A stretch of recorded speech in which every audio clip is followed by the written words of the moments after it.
ICMR 2 weeks back 17 dietary guidelines release பண்ணியிருந்தாங்க. அதுல protein powder சாப்பிடக்கூடாது அப்படின்னு ஒரு வார்னிங் சைனும் கொடுத்துருந்தாங்க. அதை பத்தி இந்த வீடியோல பார்க்க போறோம். ஸோ பேசிக்கா புரோட்டீன் பவுடர் எப்போ சாப்பிடலாம் அப்படின்னு நான் சொல்றேன். புரோட்டீன் ரெக்குவயர்மெண்ட் ஃபுட் சோர்சஸ் வந்து கவர் பண்ணிட்டு ரெக்குவயர்மெண்ட் ஆனால் மீட் பண்ண முடியல அப்படின்ற பட்சத்துல புரோட்டீன் பவுடரை சப்ளிமெண்டா எப்பயுமே ஆட் பண்ணலாம்.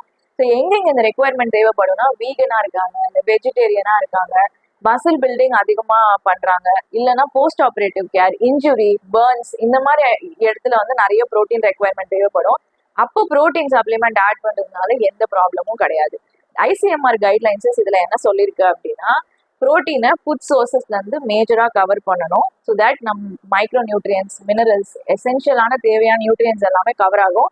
டெஃபிஷியன்சில நம்மளுக்கு வந்து எண்ட் ஆகாது அப்படின்னு ஒரு கைட்லைன் கொடுத்துருக்காங்க. அது மட்டும் இல்லாம நிறைய ப்ரிசர்வேட்டிவ்ஸ், அடிட்டிவ்ஸ், ஸ்வீட்னஸ் இது எல்லாமே ஆட் பண்ணுவாங்க. இதுல இருந்தும் நம்ம ப்ரிவென்ட் பண்ணிக்கலாம் அப்படின்னு கொடுத்துருக்காங்க. ரெக்குவயர்மெண்ட் மீறி புரோட்டீன் நம்ம அதிகமா பவுடரா சாப்பிட்றோம் அப்படின்னா டெஃபினெட்லி நம்மளுடைய கிட்னி வந்து இன்ஜுரி ஆகி டேமேஜ்ல போய் நிற்கும். ஸோ அகெயின் கிட்னி ஃபெயிலியர் நிறைய இந்த மாதிரி நடக்கும். ஸோ இதுல இருந்து ப்ரிவென்ட் பண்ணிக்கிறதுக்காக இந்த வார்னிங் சைன் நமக்கு கொடுத்துருக்காங்க. ஸோ கரெக்டான புரோட்டீன் பவுடரை கரெக்டான ரெக்குவயர்மெண்ட்ல எடுக்கிறதுனால எந்த தப்பும் கிடையாது. இந்த வீடியோவை யாரெல்லாம் புரோட்டீன் அதிகமா சாப்பிட்றாங்க இல்லை புரோட்டீன் பவுடரே சாப்பிட்டு இருக்காங்க அப்படின்னா அவங்களுக்கு ஷேர் பண்ணுங்க. For more nutritional information, follow my page.